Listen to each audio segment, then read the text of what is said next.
नमस्ते साथीहरू आज चाहिँ मैले मेरो काम देखाएको छु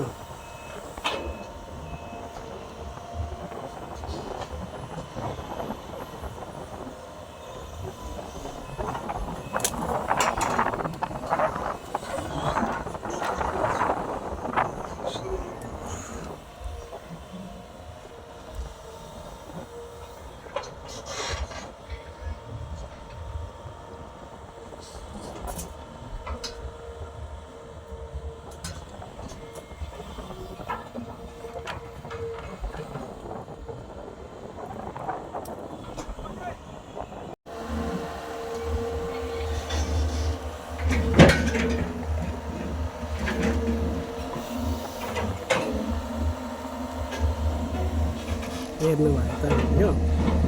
तपाईँलाई कस्तो लाग्यो भिडियो तपाईँको सल्लाह सुझाव कमेन्ट